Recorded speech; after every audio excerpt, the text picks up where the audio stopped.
Hi friends, आज हम राजस्थान के प्राचीन इतिहास का एक बहुत ही इंपॉर्टेंट टॉपिक का नाम है हमारे राजस्थान के प्रमुख अभिलेख, शिलालेख और प्रशस्तियाँ। इनके बारे में काफ़ी डिटेल से चर्चा करेंगे। आप हमारे साथ बने रहिए ताकि आपको इसके बारे में जानकारी हो सके। तो एक एक करके हम इनको पढ़ना शुरू करेंगे। सबसे पहले आता हमारा बिजोलिया शिलालेख, जो काफ़ी इम्पोर्टेंट है। बिजोलिया शिलालेख 5 फरवरी 1170 ईस्वी को राजस्थान के जो भीलवाड़ा जिला है वर्तमान, उसकी बिजोलिया में पार्श्वनाथ मंदिर के पास में एक चट्टान पे संस्कृत भाषा में उत्कीर्ण करके बनाया गया था। आप इसे याद रखेंगे कौन कौन सी चीज़ें परीक्षा में आती है। एक तो ये संस्कृत भाषा में उत्कीर्ण है, किस में है? संस्कृत भाषा में उत्कीर्ण है। दूसरा एक कब का है? 5 फरवरी 1170 ईस्वी का है। और ये वर्तमान के कौन से ज़िले के पास है? तो वर्तमान का जो भीलवाड़ा ज़िला है उसमें जो पार्श्वनाथ मंदिर है वहाँ पे एक चट्टान पे उत्कीर्ण किया गया है। किस भाषा में? संस्कृत भाषा में। बात करें इसकी, जिससे हमारे जैन जो दिगंबर श्रावक थे, श्रावक मतलब जो घूम घूम कर जो भिक्षा अर्जित करते हैं, साथ ही साथ ये ज्ञान देते हैं, तो श्रावक एक जगह टिकते नहीं है, उनको कहते हैं। तो जैन श्रावक थे हमारे लोलाक, उन्होंने मंदिर निर्माण की स्मृति में बनवाया था।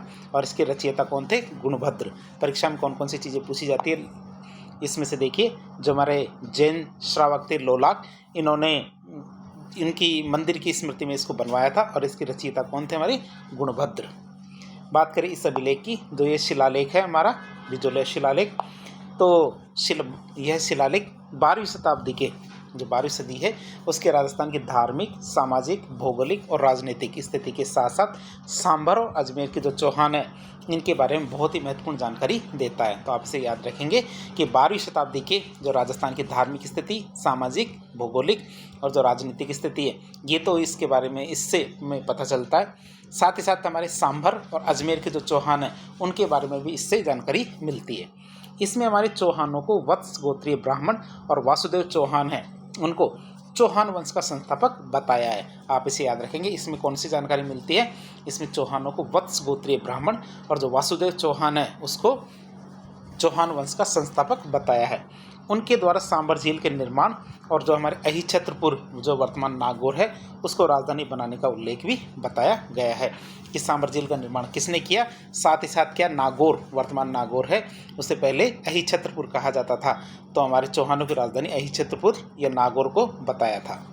इसके अलावा इस शिलालेख में कई क्षेत्रों के प्राचीन नामों का भी विवरण मिलता है कि इन्हें प्राचीन समय में किस नाम से जाना जाता था। जैसे हमारे जबालीपुर जो वर्तमान जालोर है, नड्डुल जो नाडोल है, शाकंभरी जिसे वर्तमान में सांबर कहते हैं, दिल्ली का या ढिल्ली का जिसे वर्तमान में दिल्ली कहते हैं, श्रीमाल जिसे वर्तमान में तो भीनमाल कहते हैं, पहले इसे श्रीमाल कहा जाता था।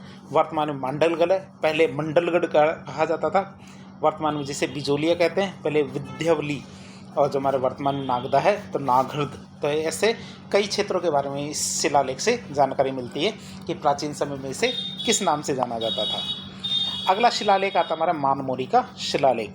मानमोरी के शिलालेख की बात करें तो मानमोरी का शिलालेख 8वीं सदी का एक ऐतिहासिक शिलालेख है, जिसे हमारे चित्तौड़ में जो हमारे मानसरोवर झील है उसके पास में एक स्तंभ पे उत्कीर्ण करवाया गया था। वहाँ पे एक स्तंभ था, उस स्तंभ पर उसको उकेरा गया था। इसके रचयिता पुष्य थे और उत्कीर्णकर्ता कौन थे? शिवादित्य। आप इसे याद रखेंगे, रचयिता तो हमारे पुष्य थे और उत्कीर्णकर्ता हमारे शिवादित्य थे। इस शिलालेख में भीम को अवंतीपुर का राजा बताया गया है।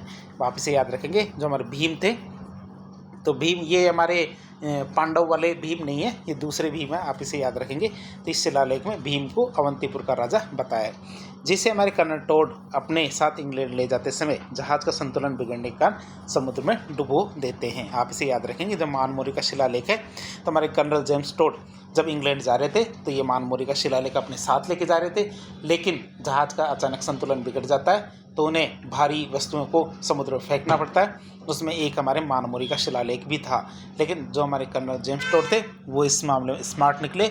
उन्होंने इस पे जो उत्कीर्ण लेख था वो अपनी पुस्तक में लिख लिया था और साथ ही साथ उल्लेख भी कर दिया था कि मुझे ये लेख कहाँ से प्राप्त हुआ था। तो मानमोरी का शिलालेख।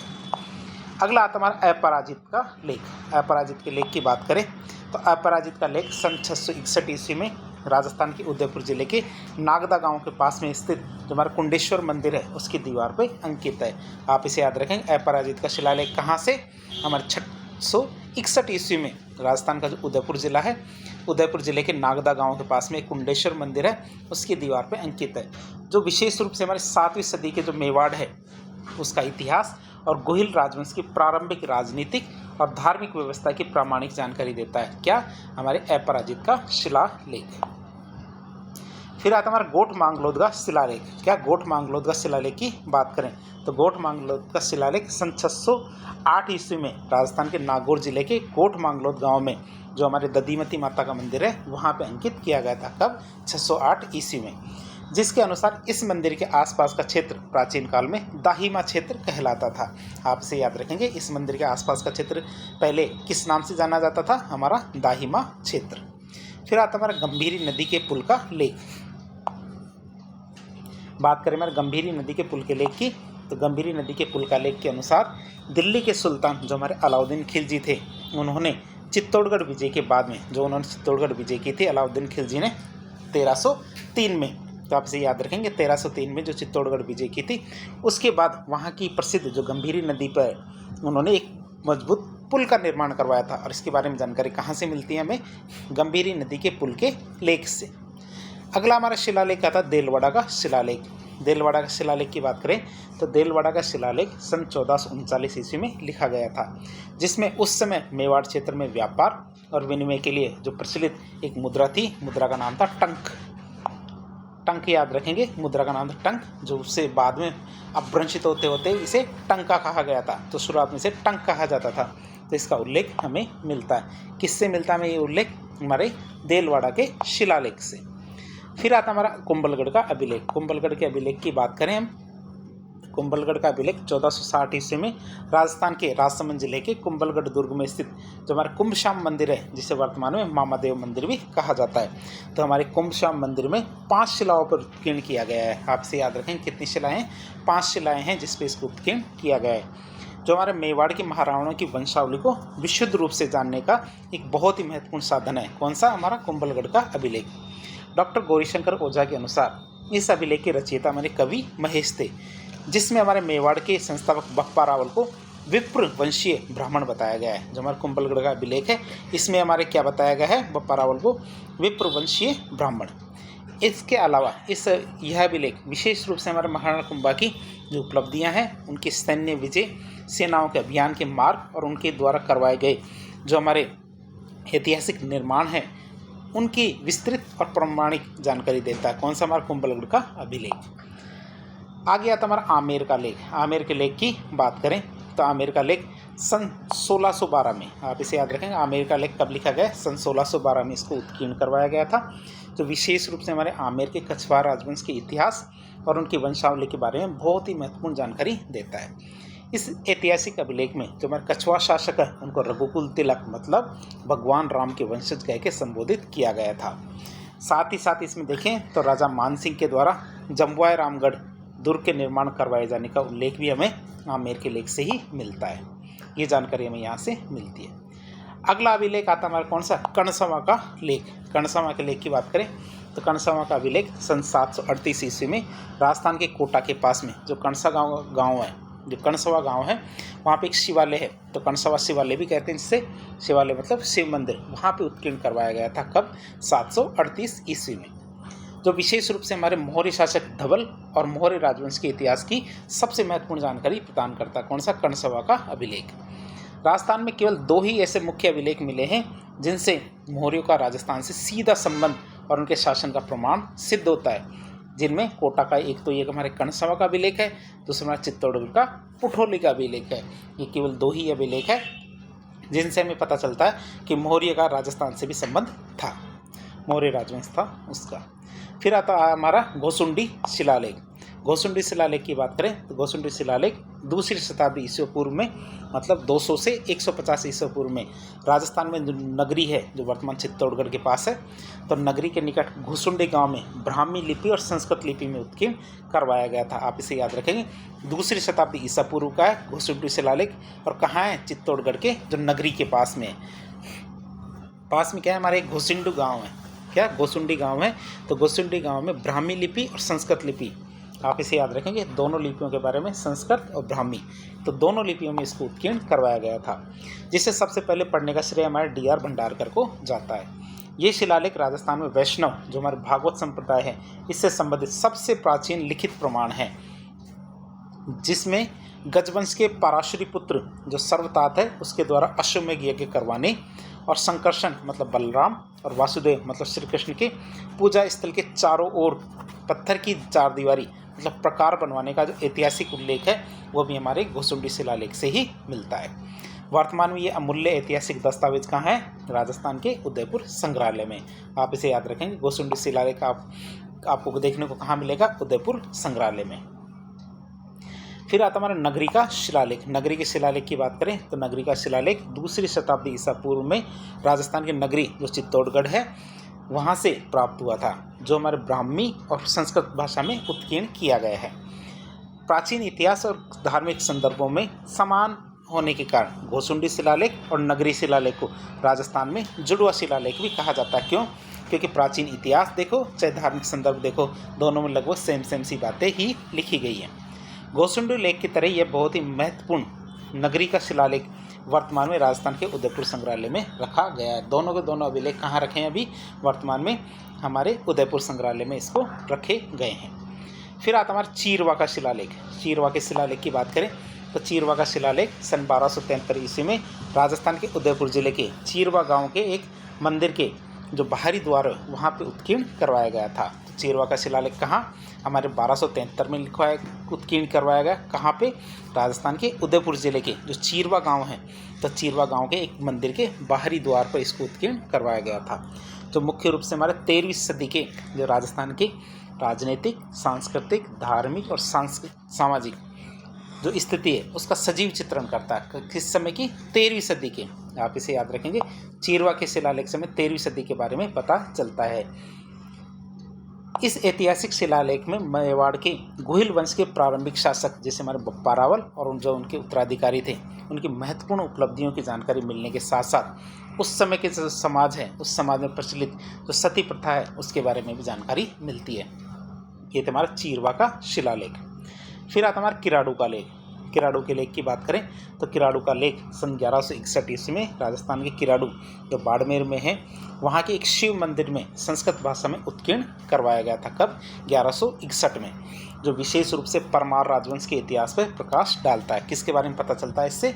परमार राजवंश के बारे में पता चलता है। इस ऐतिहासिक लेख में परमाणु की उत्पत्ति ऋषि वशिष्ठ के द्वारा जो आबू पर्वत पर किए गए यज्ञ थे मतलब जो अग्निकुंड का सिद्धांत था उससे बताई जाती है। यह हमें कहाँ से पता चलता है? किराड़ू के लेख से। इसके बाद आता हमारा जैन कीर्ति स्तंभ का लेख। इसकी बात करें तो जैन कीर्ति स्तंभ के लेख की बात करें तो यह हमारे 13वीं सदी में राजस्थान के चित्तौड़गढ़ दुर्ग में स्थित प्रसिद्ध जैन कीर्ति स्तंभ में उत्कीर्ण करवाया गया था। इस स्तंभ में हमारे उत्कीर्ण 3 महत्वपूर्ण अभिलेखों का स्थापनाकर्ता ये रचनाकार जैन दिगंबर संप्रदाय के श्रावक जीजा को माना जाता है। ये थे हमारे जैन कीर्ति स्तंभ के लेख। फिर आता हमारा घटियाला शिलालेख। घटियाला शिलालेख की बात करें तो घटियाला शिलालेख सन 861 ईस्वी में राजस्थान के घटियाला मतलब जोधपुर में उत्कीर्ण करवाया गया था। कहाँ पे? जोधपुर में घटियाला नाम की जगह है, वहाँ पे 861 में उत्कीर्ण करवाया गया था। जो हमारे मुख्य रूप से प्रतिहार शासक जो कक्कुक है उनके शासनकाल और उनकी उपलब्धियों की सबसे महत्वपूर्ण जानकारी देता है। इस ऐतिहासिक शिलालेख के अनुसार गुर्जर प्रतिहार राजवंश का जो आदि पुरुष है जिसे हम मूल पुरुष भी कह सकते हैं, ये कौन थे? हरिश्चंद्र ब्राह्मण। आप इसे याद रखेंगे। गुर्जर प्रतिहार राजवंश का आदि पुरुष या मूल पुरुष कौन थे? हरिश्चंद्र ब्राह्मण। और इसी वंश ने प्रारंभ में राजस्थान के मंडोर क्षेत्र में अपना सुदृढ़ शासन स्थापित किया था। ये पता कहाँ से चलता है? घटियाला शिलालेख से। फिर आता हमारा श्रृंगी ऋषि का लेख। श्रृंगी ऋषि के लेख की बात करें तो श्रृंगी ऋषि का लेख सन 1428 ईस्वी में मेवाड़ के महाराजा मोकल के समय संस्कृत भाषा में एक सुंदर काले पत्थर की पर उत्कीर्ण करवाया गया था। कब? 1428 में। किसके द्वारा? मोकल के द्वारा, जो मेवाड़ के महाराणा थे मोकल के द्वारा, और वो भी किस भाषा में? संस्कृत भाषा में। ये ऐतिहासिक लेख वर्तमान में राजस्थान के उदयपुर जिले में, कहाँ पे? राजस्थान के उदयपुर जिले में एकलिंग जी है, जो हमारे कैलाशपुरी के एकलिंग जी है, उनके पास में श्रृंगी ऋषि नामक स्थान पे एक बरामदे की दीवार पे लगा हुआ है। जो हमारे मुख्य रूप से मेवाड़ के गुहिल राजवंश के शासक खासकर देखें तो हमारे हमीर क्षेत्र सिंह, लाखा, मुक्कल, इनकी उपलब्धियों और इनके इतिहास की प्रामाणिक जानकारी प्रदान करता कौन सा हमारे श्रृंगी ऋषि का लेख। अगला अभिलेख आता हमारा बैराट अभिलेख। बैराट अभिलेख की बात करें तो बैराट नगर अभिलेख राजस्थान के उदयपुर, जिसे वर्तमान में कोटपुतली बहरोड जिले के अंदर माना जाता है, वहाँ से प्राप्त हुआ था, जो हमारे मौर्य सम्राट अशोक महान के शासनकाल का है। कौन सा? बैराट का अभिलेख। ऐतिहासिक दृष्टि से देखें तो भारत में सबसे पहले अभिलेख लिखने का कार्य मौर्य सम्राट अशोक ने ही शुरू किया था, जिससे भारतीय इतिहास को क्रमिक और प्रामाणिक रूप देने में या समझने में मदद मिली थी। कौन सा है हमारा? बैराट नगर का अभिलेख। अगला अभिलेख या प्रशस्ति आती है हमारी कौन सी? नेमिनाथ मंदिर की प्रशस्ति, जिसे जो कहा हमारे आबू में।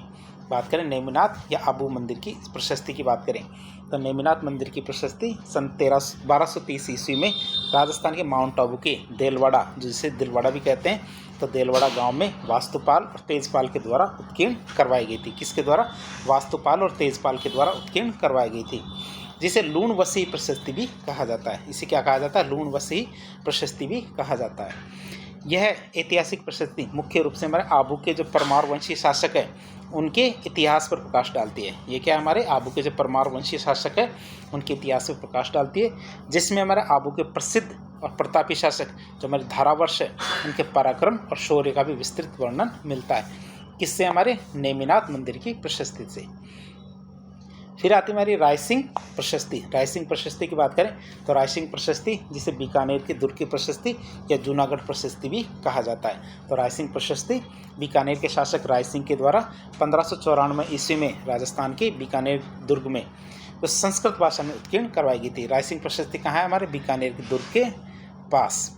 कब? 1594 में इसको उत्कीर्ण करवाया गया था। और इसके रचयिता कौन है? जैता नामक जैन मुनि। आप इसे याद रखेंगे, जैन मुनि थे कौन से? जैता। उन्होंने इसको उत्कीर्ण करवाया गया था। और किस भाषा में? इसे संस्कृत भाषा में उत्कीर्ण करवाया गया था, जिसके रचयिता कौन थे? जैता नामक जैन मुनि। इस ऐतिहासिक प्रशस्ति से राव बीका से लेकर रायसिंह तक के जो राठौड़ शासक है उनके इतिहास की प्रामाणिक जानकारी मिलने के साथ साथ खुद महाराजा रायसिंह की जो हमारे सैन्य विजय है और उनके साहित्य प्रेम, इनके बारे में विस्तृत वर्णन मिलता है। इसके अलावा यह प्रशस्ति यह भी प्रमाणित करती है कि बीकानेर के जो भव्य दुर्ग है, जो हमारे जूनागढ़ या फिर जिसे लालगढ़ दुर्ग भी कहते हैं, उनका निर्माण महाराजा रायसिंह ने अपने कुशल मंत्री करमचंद्र की देखरेख में पूरा करवाया था। इसकी जानकारी हमें किससे मिलती है? रायसिंह प्रशस्ति से। अगली प्रशस्ति आती है हमारी कीर्ति स्तंभ प्रशस्ति। कीर्ति स्तंभ प्रशस्ति की बात करें तो कीर्ति स्तंभ प्रशस्ति चित्तौड़गढ़ के प्रतापी शासक महाराणा कुंभा के द्वारा सन 1460 ईस्वी में चित्तौड़गढ़ दुर्ग के जो कीर्ति स्तंभ है, जिसे विजय स्तंभ भी कहते हैं, उनकी कई शिलाओं पर संस्कृत भाषा में उत्कीर्ण करवाया था, जिसके लेखन का कार्य कवि अत्रि ने प्रारंभ किया था। नाम याद रखेंगे, इसका लेखन किसने किया? कवि अत्रि ने। और उनके निधन के बाद उनके पुत्र महेश भट्ट ने इनका कार्य पूर्ण किया था। जो कीर्ति स्तंभ प्रशस्ति की बात कर रहे हैं तो ये प्रशस्ति महाराणा कुंभा के द्वारा रचित विभिन्न प्रकार की पुस्तकों और उनके महान राज की उपाधियों को जो प्रमाणिक जानकारी प्रदान करती है, कीर्ति स्तंभ प्रशस्ति। इसमें विशेष रूप से इस बात पे का भी उल्लेख किया गया है कि महाराणा कुंभा ने अपनी मालवा विजय के उपलक्ष्य में भव्य जो विजय स्तंभ है उसका निर्माण करवाया था, जिस पर बाद में ये प्रशस्ति लगवाई गई थी। इसके अलावा इस ऐतिहासिक दस्तावेज में उस समय मेवाड़ राज्य को 4 प्रमुख भाग, जिसे हमारे चित्तौड़, अघाट, बागड़ और मेवाड़, इसमें बांटा गया था। इसके बारे में भी जानकारी मिलती है।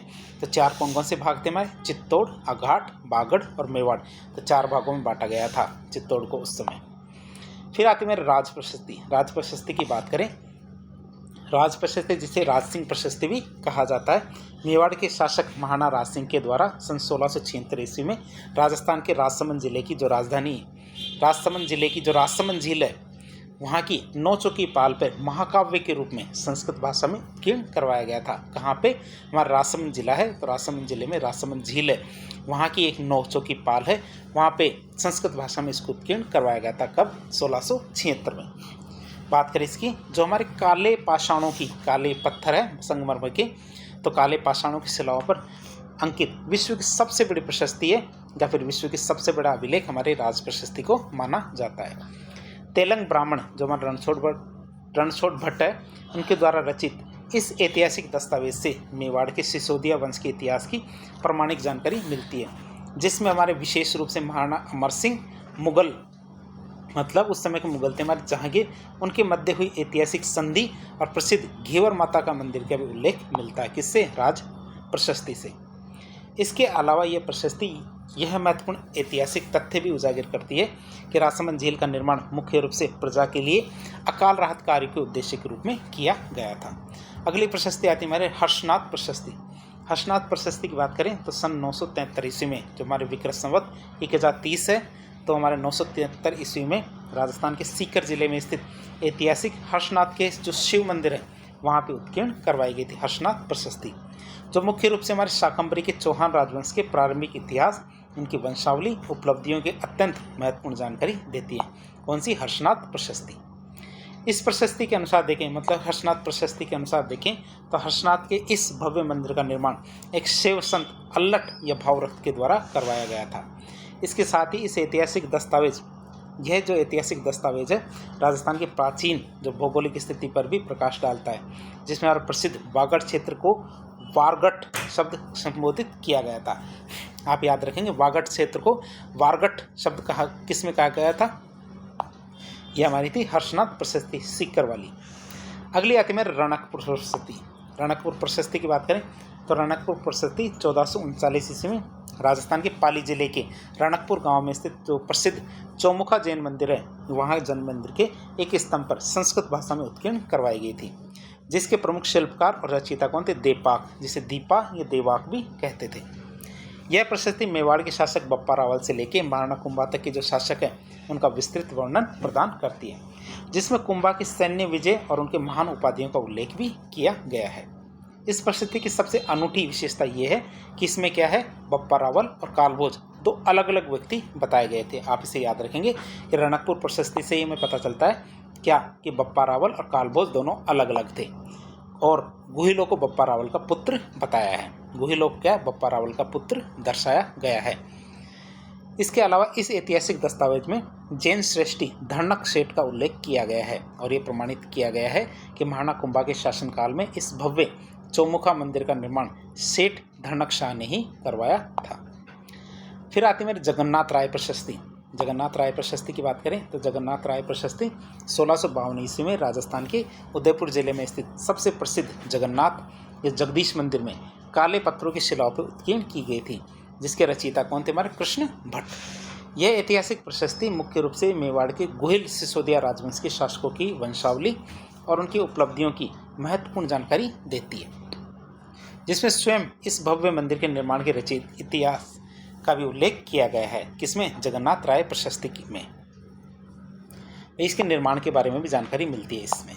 इसके अलावा इस प्रशस्ति का सबसे बड़ा ऐतिहासिक महत्व यह है कि इसमें प्रसिद्ध हल्दीघाटी के युद्ध का भी सजीव वर्णन मिला है कि उसमें कौन कौन राजा थे और किस किस की तरफ से युद्ध लड़ा था।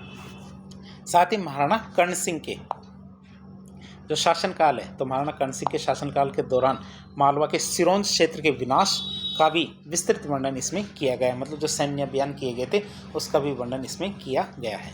फिर आती है मेरे नाथ प्रशस्ति। नाथ प्रशस्ति की बात करें तो नाथ प्रशस्ति सन 971 ईस्वी में राजस्थान के उदयपुर जिले में एकलिंग जी मंदिर है, तो एकलिंग जी मंदिर के समीप जो हमारे लकुलिश मंदिर है, तो लकुलिश मंदिर में संस्कृत भाषा में उत्कीर्ण की गई थी, और इसके रचयिता कौन थे? आम्र कवि। आप इसे याद रखेंगे, तो इसके रचयिता कौन थे? आम्र कवि थे।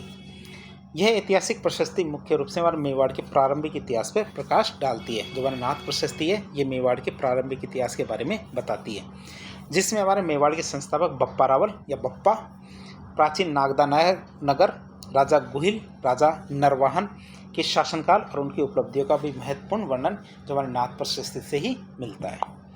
फिर आता हमारा अर्थूणा के शिव मंदिर की प्रशस्ति, या अर्थूणा के शिव मंदिर की प्रशस्ति की बात करें तो अर्थूणा के शिव मंदिर की प्रशस्ति सन 1079 में राजस्थान के बांसवाड़ा जिले में स्थित ऐतिहासिक अर्थूणा के शिवालय या शिव मंदिर में उत्कीर्ण की गई थी।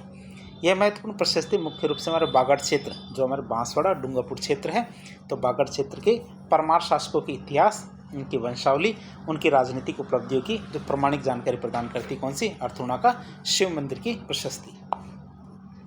अगली प्रशस्ति हमारी सच्ची का माता मंदिर प्रशस्ति। क्या सच्ची का माता मंदिर प्रशस्ति की बात करें तो सच्चिका माता मंदिर प्रशस्ति सन 1179 में राजस्थान के ओसियां जो जोधपुर में स्थित सच्चियाई माता मंदिर में उत्कीर्ण की गई थी। कब? 1179 में।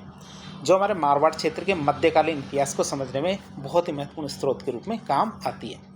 इस ऐतिहासिक प्रशस्ति में नाडोल के चौहान शासक जो हमारे कल्याण थे और जालोर के चौहान वंश के संस्थापक कीर्तिपाल थे, इनका विशेष वर्णन मिलता है। किससे? सच्चिका माता प्रशस्ति से। इनके अंतर्गत कीर्तिपाल को मांडव्यपुर मतलब मंडोर जो जोधपुर में है, इसका शासक बताया था। किसे? कीर्तिपाल को। अगली प्रशस्ति आती है हमारी वैद्यनाथ मंदिर की प्रशस्ति। तो वैद्यनाथ मंदिर की प्रशस्ति सन 1719 ईस्वी में राजस्थान के उदयपुर जिले की पिछोला झील के पास में स्थित जो सिसरमा गांव है, तो सिसरमा गांव के वैद्यनाथ मंदिर में उत्कीर्ण की गई थी, जो हमारे मेवाड़ के महाराणा संग्राम सिंह द्वितीय के समय बनवाई गई थी। वैद्यनाथ मंदिर की प्रशस्ति। इस ऐतिहासिक प्रशस्ति में मेवाड़ के संस्थापक बप्पा रावल को हारित ऋषि की कृपा और आशीर्वाद से राज्य प्राप्ति होने की प्रसिद्ध जो पौराणिक और ऐतिहासिक प्रसंग का स्पष्ट रूप से उल्लेख किया गया है। इसके अलावा यह प्रशस्ति बप्पा रावल से लेके महाराणा संग्राम सिंह द्वितीय के मेवाड़ के शासकों की वंशावली, उनके कालक्रम, उनकी प्रमुख जो सैन्य उपलब्धियां हैं, उनका एक निरंतर और प्रमाणिक वर्णन करती है। ये हमारी वैद्यनाथ मंदिर की प्रशस्ति। और लास्ट हमारी प्रशस्ति आती है हमारी ग्वालियर प्रशस्ति। इसकी बात करें तो ग्वालियर प्रशस्ति प्रसिद्ध गुर्जर प्रतिहार शासक मिहिर भोज के द्वारा उत्कीर्ण करवाई गई थी, जो हमारे ग्वालियर शहर के निकट सागर नामक स्थान से प्राप्त हुई थी। ये ऐतिहासिक प्रशस्ति विशुद्ध रूप से हमारी संस्कृत भाषा में लिखी गई है और गुर्जर प्रतिहार राजवंश की वंशावली और उनके ऐतिहासिक राजनीतिक इतिहास और सैन्य उपलब्धियों को जानने का एक अत्यंत प्रमाणिक और महत्वपूर्ण स्रोत है। एक बार मैं आपको सबके बारे में नाम बता देता हूँ, जो हमारे सिलेबस के अनुसार काफ़ी ज़्यादा इम्पोर्टेंट है।